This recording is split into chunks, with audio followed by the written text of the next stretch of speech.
네, 우리 옆에 계신 분들이랑 이렇게 한번 인사하겠습니다. 별과 같이 빛나시길 축복합니다. 별과 같이 빛나는 우리 모든 영성교회 성도님들 되시기를 간절히 축복합니다. 여러분, 이 세상에 상처 없이 살아가는 사람이 있을까요? 상처 나는 하나도 없습니다 하는 분 혹시 계신가요? 아무도 안 계시죠. 살아가면서 상처 없이 살아가는 사람은 아무도 없습니다. 다 크고 작은 그 상처들을 우리 몸에 안고 살아간다라는 사실이죠. 부모는 자녀를 정말로 사랑합니다. 그래서 내 자녀가 상처받지 않았으면 좋겠어 라고 그렇게 생각을 하고, 어떻게든지 꽃으로도 때리지 말라, 어떻게든 상처 주지 않아야지 라고 그렇게 생각을 하고요. 그리고 또 우리 아이들을 과잉보호하기도 합니다. 그렇다고 해서 우리 아이들이 상처를 안 받던가요? 상처를 받죠. 그렇죠? 여전히 나를 통해서 나는 상처 안 주려고 하는데 의도치 않게 또 엄마 아빠를 통해서 아이들이 상처를 받고 또 스스로 또 상처를 주기도 하고요. 그렇게 수많은 인간관계 속에서 상처를 주거니 받거니 하면서 살아갑니다. 그러니까 상처를 안 받으려고 하면 어떻게 해야 될까요? 완전히 무균실 속에 딱 머물러 있으면 될 것 같죠? 그것도 안 됩니다. 어떻게 해야 되냐? 죽어야 됩니다. 죽으면 상처가 없어요. 이 세상을 살아가는 동안에는 다 누구나 끊임없는 크고 작은 그 상처들을 주고 받으면서 살아가는 것입니다. 그런데 역설적이게도 상처는 우리에게 유익한 부분들이 있습니다. 여러분, 우리가 그 코로나 때 백신을 맞았잖아요. 그렇죠? 그 백신 주사가 뭡니까? 사실은 거기에 그 코로나 바이러스를 우리 몸에다가 심어주는 거잖아요. 일종의 그것으로 인해서 우리 몸이 어떠한 증상이 나타납니까? 막 여기 주사 맞은 부위가 붉게 달아오르기도 하고, 그리고 열이 나기도 하고, 막 몸살 증상이 나타나기도 합니다. 근데 그렇게 함으로써 어떻게 돼요? 우리 몸에 면역력이 생기게 되는 거죠. 그래서 외부로부터 그 바이러스가 침투했을 때 그걸로 인해서 더 큰 병아리를 하지 않도록 그렇게 돕는 역할을 하는 것입니다. 우리에게 인생에 있어서 상처도 그와 같은 역할을 한다는 거예요. 우리에게 수많은 그 풍파가, 고난이 몰아쳐 올 때에 그 상처를 통해서 그 상처로 면역력이 생기게 되고, 그래서 수많은 그 고난들을 넉넉히 이겨낼 수 있는 그 맷집을 갖게 된다라는 사실이죠. 세상에는 상처를 대하는 두 부류의 사람이 있습니다. 첫 번째 부류의 사람은요, 그것을 운명으로 받아들이는 사람입니다. 나는 그 상처 때문에 이렇게 될 수밖에 없었어. 그런 피해의식을 가지고 살아가는 거예요. 그리고 나에게 상처를 준 그 사람에 대한 원망을 가득 안고 살아갑니다. 그런데 어떤 사람은요, 상처를 통해서 오히려 하나님을 의지하게 되고, 그리고 그것을 통해 오히려 아름답게 성장하게 되기도 합니다. 오늘 우리가 읽은 이 본문의 주인공인 요셉은요, 바로 후자에 해당되는 사람입니다. 그가 그 상처를 받았음에도 불구하고 상처를 아름답게 재해석하게 되고, 그것을 통해서 오히려 성장해서 별과 같이 빛나는 인생으로 변화된 것입니다. 오늘 이 말씀을 함께 살펴보면서 어떻게 그 상처가 별이 되었는가를, 그 비결을 살펴보고 또 우리도 그와 같이 살아갈 수 있기를 바랍니다. 여러분, 요셉의 삶을 들여다보면요, 그와 그의 10대와 20대 인생은 상처로 점철된 인생이었다라고 그렇게 이야기할 수 있을 것입니다. 10대 초중반까지만 해도 아버지의 사랑을 독차지하는 정말 귀한 집 아들이었어요. 그 다른 형들과 다르게 이 요셉만 채색 옷을 입었잖아요. 그렇게 아버지가 특별히 이 아들을 사랑했던 거죠. 그런데 그 사랑과 동시에 형들로부터 시기도 있었습니다. 그래서 그 형들이 이 요셉을 굉장히 미워했는데, 결정적으로 요셉이 꾼 꿈 이야기를 형들에게 했다가 이 형들이 야, 이거 가만 놔두면 안 되겠다 해가지고 죽이려고 하죠. 근데 죽이는 거 좀 너무하지 않냐, 루벤의 이야기에. 그래, 그러면은 구덩이에다가 넣어버리자. 그래서 그 구덩이에 가둬버립니다. 여러분, 이 구덩이에 갇혀져 있는 요셉의 모습을 한번 생각해 보십시오. 그가 얼마나 무서웠을까요? 그리고 그가 얼마나 형들로부터 배신감을 느꼈을까요? 형들한테 막 소리쳤을 겁니다. 저 너무 무서워요. 형들 나 좀 구해주세요 라고 그렇게 소리를 질렀을 겁니다. 그런데 그 형들은 요셉의 부르짖는 소리를 들었음에도 불구하고 아랑곳하지 않고 그 밖에서 밥을 먹었다라고 성경은 이야기하고 있습니다. 그리고 미디안 상인들이 지나갈 때 형들이 이 요셉을 팔죠. 은 20개 팔았다라고 그렇게 이야기를 합니다. 당시에 은 20은요 노예를 사고 팔 때 주고받는 돈이었습니다. 그러니까 자신의 그 피부치 동생을 뭘로 생각한 거예요? 노예로 생각한 것이죠. 그렇게 이 요셉은요 한 번도 밟아보지 않았던 이방 땅으로 가서 이방인으로서 종으로서 살아가게 됩니다. 거기서 또 한 번 팔려가게 되는데 그 팔려가게 된 곳이 바로 이 애굽의 친위 대장이었던 보디발의 집이죠. 이 보디발의 집으로 가서 종살이를 하는데 너무나 성실하게 일을 잘하는 거예요. 그러니까 보디발이 그를 눈여겨봤다가 우리 가정 총무로 삼아야겠다 해가지고 가정 총무로 세웁니다. 여기까지 보면은 금방 볕이 뜨는구나라고 그렇게 생각될 수 있으나 여러분 여기에 또 하나의 복병이 등장을 하죠. 누구입니까? 바로 보디발의 아내입니다. 이 보디발의 아내가 계속해서 요셉을 유혹하기 시작하는 거예요. 나랑 한 밤만 자자. 나랑 동침하자라고 그렇게 이야기를 하는 거예요. 여러분 10대 후반 그때 그 정말 피가 끓는 청춘 남자 아닙니까? 그 여인의 유혹을 들으면서 어떤 마음이 들었을까요? 한번 그냥 눈 딱 감고 하고 싶은 그런 마음도 있었겠죠. 그러나 그가 이렇게 이야기를 합니다. 아니 우리 주인께서 저에게 모든 것 다 허락하셨지만 한 가지 딱 금하신 것이 있습니다. 그게 바로 당신입니다. 내가 어떻게 당신을 범할 수 있겠습니까? 내가 어떻게 당신을 범해서 하나님 앞에 죄를 지을 수 있겠습니까? 라고 그렇게 이야기를 합니다. 그리고 매일 같은 그런 구애에도 절대로 반응하지 않고 도망쳐 나오죠. 그런데 이 보디발의 아내가 가만히 있지 않습니다. 너무나 억울한 거죠. 내가 복수하리라. 그래가지고 누명을 씌우는 거죠. 이 사람이 나를 겁탈하려고 했다. 남편한테 이야기한 겁니다. 남편이 화가 머리끝까지 치밀어 올라가지고 이 요셉을 옥에 가둬버립니다. 그런데 그가 갇힌 그 감옥은요 왕들의 그 죄수들이 갇히는 감옥이었습니다. 그곳에서 이 요셉은 술 맡은 관원장을 만나게 됩니다. 이 술 맡은 관원장이 하루는 꿈을 꾸는데 하도 희한한 꿈을 꾼 거예요. 근데 아무리 생각해도 그게 잊혀지지도 않고 풀리지도 않는 거예요. 그거를 요셉에게 이야기를 해주죠. 하나님께서 주신 지혜로 요셉이 그 꿈을 해몽을 해줍니다. 당신이 이제 곧 이 자리를 떠나서 복직을 하게 될 겁니다. 그것을 꿈으로 하나님께서 보여주신 겁니다. 그런데 당신이 그 자리에 다시금 돌아가거든 꼭 저를 기억해 주십시오. 제가 지금 이렇게 억울한 일을 당해서 여기 이 옥에 갇히기까지 했는데 저를 여기서 좀 내보내 주십시오 라고 그렇게 이야기를 한 거예요. 그런데 이 술 맡은 관원장이 과연 그 옥을 나서서 자신의 그 원래 자리로 돌아간 이후에 요셉을 기억했을까요? 아니죠. 요셉을 잊어버렸습니다. 무려 2년이라는 시간 동안 그는 묻혀진 인생을 살았습니다. 완전히 사람들에게 잊혀진 인생을 살게 되었던 것입니다. 그런데 요셉의 진짜 위대함이 바로 여기에 있습니다. 밑도 끝도 없는 그 수렁에 빠졌으면서도 그 상처를 대하는 태도가 예사롭지 않은 거예요. 여러분 보통 사람 같으면 어떻게 생각했을 것 같아요? 내가 이 자리를 나가기만 해봐라. 우리 형들 반드시 복수하리라 라는 그러한 마음을 가졌을 것입니다. 나를 이 옥에 갇히게 만든 그 억울하게 만든 보디발의 아내 피해 복수를 하리라. 그렇게 복수의 칼날을 갈았을 것입니다. 그런데 요셉은 그렇게 반응하지 않아요. 자신에게 상처를 주었던 그 사람들에게 집중하는 것이 아니라 하나님 앞으로 나아갑니다. 하나님께 집중을 한 것입니다. 그러니까 그 하나님께 집중하는 가운데서 하나님께서 자신을 그냥 잊혀진 인생으로 묻혀진 인생으로 만드신 것이 아니라 나를 이곳에 심으셨구나라는 것을 깨닫게 된 거예요. 나는 묻혀진 인생이 아니라 심겨진 인생이구나. 하나님께서 나를 이곳으로 인도하셨구나라는 것을 깨닫게 된 것입니다. 하나님을 묵상하고 하나님께 나아가 엎드렸더니 하나님께서 그의 인생을 아름답게 재해석할 수 있도록 은혜를 베풀어 주신 것이죠. 여러분 살아가면서 겪는 고난과 상처들로 인해서 참 크고 작은 어려움을 우리는 겪으며 살아갑니다. 그런데 가만히 생각해 보면은요, 우리 인생에 있어서 정말 중요한 것은 고난과 상처 그 자체가 아니에요. 그 고난과 상처를 대하는 우리의 태도가 중요합니다. 인생은 해석입니다. 우리가 어떻게 해석하느냐에 따라서 그 상처와 고난이 우리 인생의 걸림돌이 될 수도 있고요.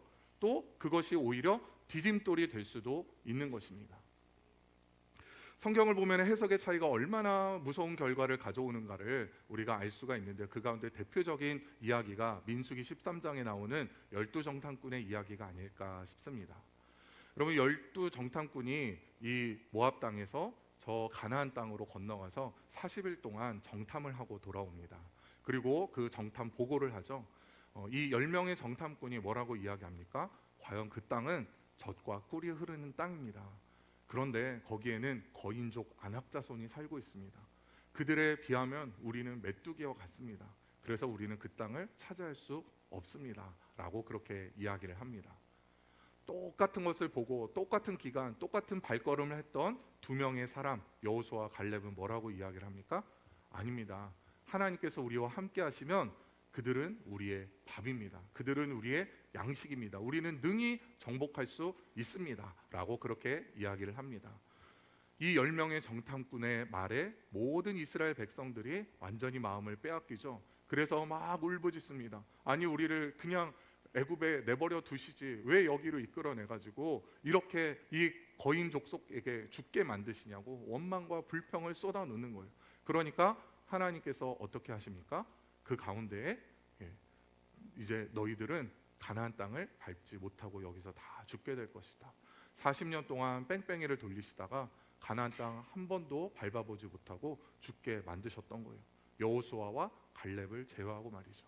근데 여호수아와 갈렙은 믿음의 고백을 했고 하나님께서 그 믿음의 재해석을 통해서 그 말대로 그 가나안 땅을 밟게 하시고 정복하게 하신 것을 우리는 보게 됩니다.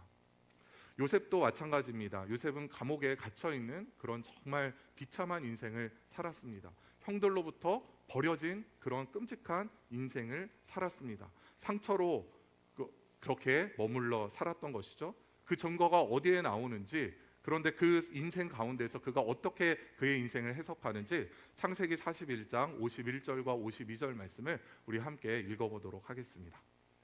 요셉이 그의 장남의 이름을 므낫세라 하였으니 하나님이 내게 내 모든 고난과 내 아버지의 온 집 일을 잊어버리게 하셨다 하미요, 차남의 이름을 에브라임이라 하였으니 하나님이 나를 내가 수고한 땅에서 번성하게 하셨다 함이었더라. 아멘. 자, 요셉이 애굽 땅에서 첫째 아들의 이름을 짓는데 므낫세라고 지었다고 해요. 므낫세의 뜻이 뭐라고요? 51절에 보니까 하나님이 내게 내 모든 고난과 내 아버지의 온 집 일을 잊어버리게 하셨다라고 그렇게 고백하고 그 이름을 짓습니다. 하나님이 지나온 나의 모든 상처들을 다 싸매어 주시고 회복시켜 주셨다라는 그런 의미의 아들의 이름을 지은 것입니다. 그리고 에브라임은 어떤 뜻이라고요? 하나님이 나를 내가 수고한 땅에서 번성하게 하셨다. 지나온 그 모든 재화가 바뀌어 오히려 복이 되게 하셨다라고 그렇게 고백하고 있는 것입니다. 자신의 그 인생을 완전히 새롭게 해석을 한 것이죠. 그 상처로 점철되어 그냥 볼품없는 인생으로 살 수밖에 없는 운명이었는데 그가 하나님 안에서 인생을 바르게 바라보게 되고 더욱더 뛰어난 인생으로, 아름다운 인생으로 변화된 것입니다. 우리 찬송가에 보면은 23곡을 작사한 작시가가 있습니다. 바로 페니 크로스비라는 여사입니다. 이분이 지금 눈이 조금 이상하죠? 보면은 안경을 끼고 있어요. 이렇게 색안경을 끼고 있는 그 이유가 있습니다. 그녀가 태어난 지 6개월 만에 시력을 잃게 되었습니다. 의사가 눈에 약을 잘못 발라가지고 그 두 눈을 다 실명을 하게 된 거예요. 여러분, 6개월밖에 안 된 아이가 일평생을 앞을 못 보고 살 수밖에 없는 그 운명에 이르게 된 것입니다. 얼마나 괴로웠겠습니까? 그 평생 동안에 이 의사를 원망할 수도 있었습니다. 이 의사 때문에 내 인생이 이렇게 됐노라고 그렇게 이야기할 수도 있었을 것입니다. 그런데 그녀는요, 그렇게 자신의 그 상처로 인해서 짓눌리지 않았습니다. 그것이 걸림돌이 되지 않았습니다. 그 상처를 가지고 오히려 하나님 앞에 엎드렸고 그 가운데 하나님의 놀라운 은혜를 경험하게 됩니다. 그래서 그가 인생의 그 뒷날에 이렇게 고백합니다. 하나님께서 제게 시력을 허락하지 않으신 것은 정말 큰 축복입니다. 만약 제가 세상을 볼 수 있었다면 세상의 아름다움에 빠져서 주님을 찬양하는 시를 이렇게 많이 쓰지는 못했을 것입니다. 무엇보다 제 눈이 멀었기에 훗날 천국에 가서 제 눈이 번쩍 떠질 때 제가 가장 먼저 보게 될 아름다운 얼굴이 바로 우리 예수님일 테니 이 얼마나 감사한 일입니까? 예수님을 만나고 하나님을 만나고 그의 인생을 재해석하게 된 것입니다. 그리고 그가 지은 수많은 일평생 8천여 편의 찬송시를 지었다고 하는데요. 그 가운데 우리에게 잘 알려진 찬양들 몇 곡만 소개한다면요, 아까 우리가 불렀던 찬송가 288자, 예수를 나의 구주 삼고, 이게 바로 크로스비의 작시곡입니다. 또 우리가 잘 아는 384장, 나에게 다가도록 예수 인도하시니, 이 찬양. 435장, 나의 영원하신 기업 생명보다 귀하다. 이런 이 찬양들의 그 시를 쓴 이가 바로 이 크로스비 여사라는 거예요. 그가 어떻게 이렇게 아름다운 그 찬양시를 쓸 수 있었던 거예요? 그 상처를 통해서 주님을 깊이 경험했기 때문입니다. 주님이 나의 그 모든 상처를 만져주시고 회복시켜 주셨다. 내 삶의 아름다운 그 간증을 허락해 주셨다라고 그렇게 고백하며 그 찬양시를 지을 수 있었던 것입니다. 여러분, 이제 오늘 본문 창세기 45장을 살펴보겠습니다. 어느덧 20년이라는 세월이 지났어요. 이 20년이라는 세월 가운데 이제 청소년이었던 요셉은요, 애굽의 총리가 되었습니다. 애굽의 2인자가 된 것이죠. 그때 온 세상에 지독한 흉년이 들게 됩니다. 하나님께서 그 바로 왕에게 보여주셨던 그 꿈대로 7년의 흉년이 시작이 된 것입니다. 그 흉년이 고향 땅에게도 미치게 되죠. 그래서 요셉의 형들이 이제 그 곡식을 사기 위해서 애굽 땅으로 나옵니다.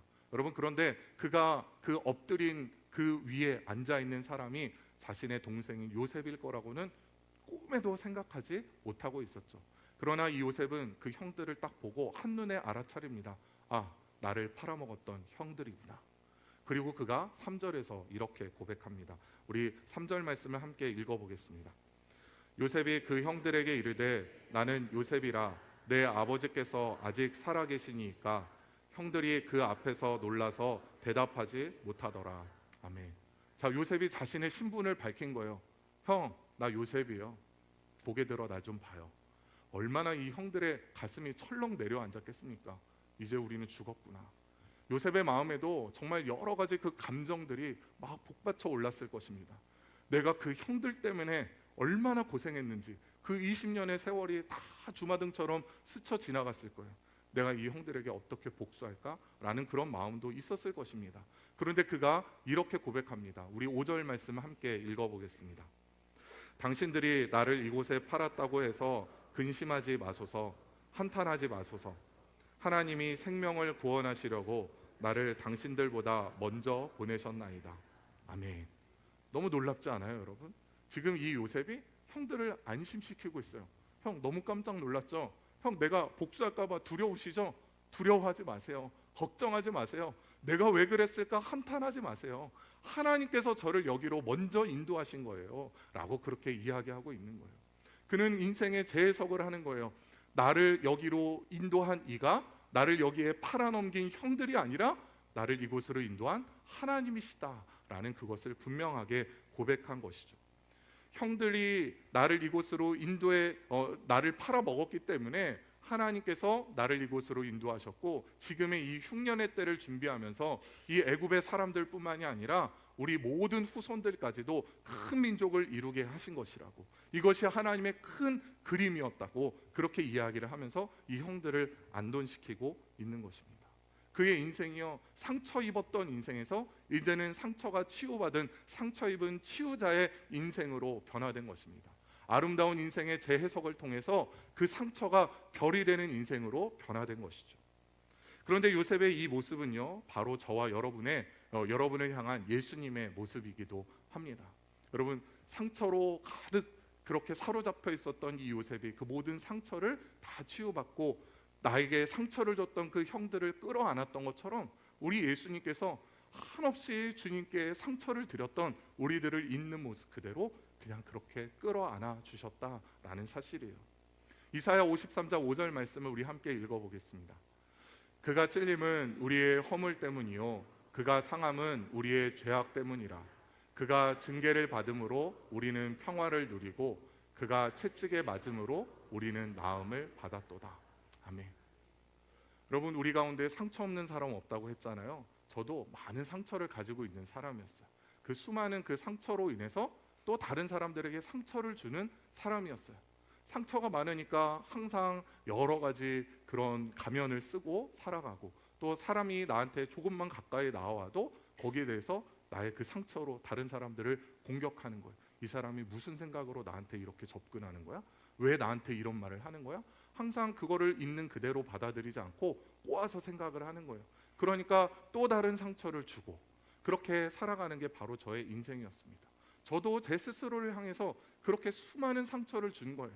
나는 왜 이럴까? 왜 나는 이 모양일까? 나는 왜 이렇게 머리가 나쁠까? 왜 나는 이렇게 자신감이 없을까? 왜 나는 이렇게 열등감 투성일까? 왜 나는 이렇게 몸이 약할까? 그런 그 수많은 열등감 가운데서 자기 연민에 빠져서 살았더랬어요. 그런데 제가 그런 그 마음을 가지고 하나님 앞에 나아갔어요. 하나님, 저에게 이런 아픔이 있습니다. 하나님, 저에게 이런 상처가 있습니다. 하나님, 사는 게 너무 괴롭습니다. 하나님, 사는 게 너무 버겁습니다. 주님, 저에게 아무도 따뜻한 말 한마디 건네주지 않는 것 같습니다. 저를 위로해 주세요. 저를 받아주세요. 하나님 앞에 그렇게 엎드렸어요. 하나님께서 저를 있는 모습 그대로 품어주셨습니다. 저의 그 상처를 다 싸매어 주셨습니다. 저의 그 모난 모습 그대로 다 안아주시니까 우리 주님이 피를 흘리신 거예요. 나 때문에 우리 주님께서 고통을 당하셨던 거예요. 그런데 그럼에도 불구하고 하나님께서 저에게 말씀하십니다. 나는 너 절대로 떠나지 않을 거야. 걱정하지 마, 두려워하지 마. 내가 너와 함께 하고 있어. 우리 주님께서 저에게 계속해서 그 사랑의 메시지를 전해주셨어요. 그래서 제가 금세 그 상처가 치유된 것이 아니라 10여 년의 긴 시간이 걸렸는데, 그 가운데 한 번도 저를 떠나지 않으셨고 저를 품어주셔서 저의 마음 가운데 거룩한 마음을 주셨어요. 내 마음이 이제 이렇게 하나님의 은혜로, 하나님의 사랑으로 깨끗이 치유되었으니 이제는 나도 이 세상에 나처럼 상처받아서 헤매고 있는 그 사람들에게 하나님의 사랑, 하나님의 은혜 전해줘야겠다라는 그 마음을 갖게 된 거예요. 그래서 하나님 앞에 헌신하고 이 자리에 설 수 있었습니다. 상처로 완전히 얼룩졌던 인생이 상처가 변하여서 별이 되는 인생이 된 것입니다. 사명자의 인생을 살아갈 수 있게 된 것입니다. 말씀을 맺겠습니다. 여러분은 어떠한 상처 가운데 얽매여 살아가고 계십니까? 내가 부모님만 잘 만났어도 내 인생 그렇게 되지는 않았을 텐데, 내가 그 사람만 안 만났어도 내 인생 지금 이렇게 비참하지 않을 텐데, 그렇게 사람들에게 그 모든 탓을 돌리며 그 상처에 완전히 함몰되어 살아가고 계시지는 않습니까? 여러분, 상처를 여러분의 운명으로 받아들이지 마시기를 바랍니다. 우리의 인생은 뭐라고요? 해석입니다. 우리가 어떻게 해석하느냐에 따라서 상처가 우리 인생의 걸림돌이 될 수도 있지만 정반대로 우리에게 디딤돌이 될 수도 있습니다. 그 모든 상처를 가지고 하나님 앞으로 나아오십시오. 주님 앞에 엎드리십시오. 주님, 제가 아픕니다. 주님, 제가 괴롭습니다. 어느 누구도 제 마음 알아주지 못하고 저를 위로해 주지 않습니다. 그러나 주님은 저 아시죠? 제 아픔 아시죠? 저의 모든 상처 주님 싸매어 주시고 고쳐주세요. 회복시켜 주세요. 새로운 삶 살고 싶습니다. 주님 앞에 그렇게 기도하십시오. 하나님께서 우리의 기도를 들으시고 우리의 모든 상처를 싸매어 주실 것입니다. 우리의 인생을, 우리의 지나온 그 모든 상처들을 다르게 해석할 수 있는 복된 믿음을 허락해 주실 것입니다. 인생의 바른 해석으로 말미암아 우리의 인생이 별이 되는 인생이 되기를 간절히 축복합니다. 6월 28일 새생명 축제를 앞두고 있습니다. 내가 무슨 말을 어떻게 해야 될지 모르시겠죠. 여러분, 다른 어떤 말을 막 잘하려고 애쓰실 필요가 없어요. 성경 구절 이야기하지 않아도 괜찮아요. 내가 어떻게 예수님 믿게 되었는지, 하나님이 나를 어떻게 품어주셨는지 그 이야기 진솔하게 전하면 되는 겁니다. 여전히 나는 부족하지만, 여전히 모난 부분 많이 있지만, 그래도 하나님 만나서 내가 소망을 가지고 이렇게 살아가고 있노라고, 주님 만나서 난 너무 행복하다고 그렇게 이야기해 주시기 바랍니다. 우리의 그 이야기를 듣고 또 상처난 영혼들이 주님 앞으로 나오게 될 것입니다. 그리고 이제 그들의 그 상처가 싸매어지고 또 온전히 치유받고 상처 입은 치유자로서 또 다른 영혼을 살리는 은혜의 선순환이 일어나게 될 것입니다. 그러한 역사들이 매일같이 일어나는 우리 영성교회 되기를 간절히 축복합니다.